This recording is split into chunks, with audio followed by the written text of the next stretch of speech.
thing as when the engine in your car stalls, and about the only thing they have in common is the name. When we talk about stalls in an airplane, we're talking about the wings losing their ability to generate lift. When that happens, we are no longer a beautiful bird soaring amongst the clouds. We instead become just another rock falling to the ground. In this lesson, we're going to stop flying, so you can see what I mean. That's right, I said stop flying. In other words, stall. As you recall from your ground school reading, wings generate lift because the air flows smoothly across the top of them. When the angle the wings are making relative to the air they are traveling through exceeds the critical angle of attack, the air can no longer flow smoothly across the top. As the wing approaches this critical angle of attack, the air begins to become turbulent. In a real airplane, we feel this turbulent air as bumpiness. Manufacturers put devices on airplanes to help us know when we are approaching the critical angle of attack. In this airplane, there's a horn that sounds. The horn sounds prior to the critical angle of attack as a warning before the stall happens. In this simulator, the word stall also appears on the screen to help us more. When the wing reaches the critical angle of attack, the wing can no longer generate lift and the nose of the airplane drops. This is the stall. When the wing is stalled, it's not flying, it's dropping. Remember, the stall is a function of angle of attack, not airspeed.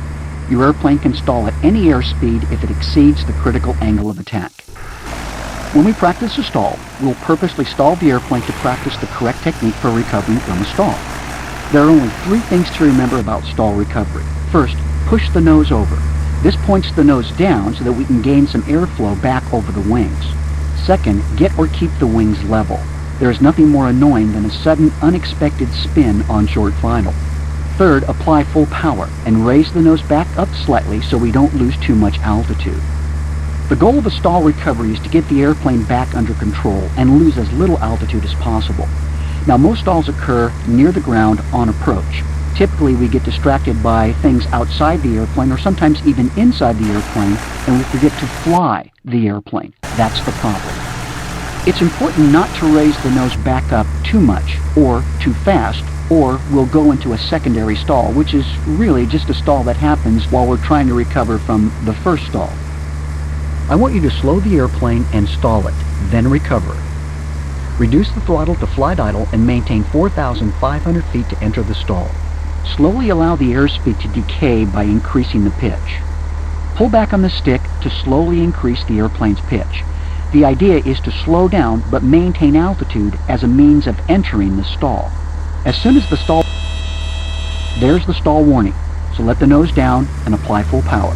Now raise the nose above the horizon for just a second to gain a little altitude, then resume straight and level flight. You're too low. Climb.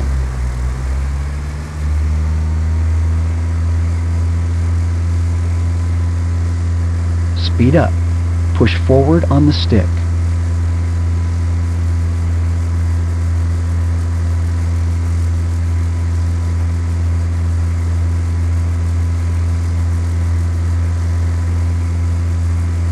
Push forward on the stick.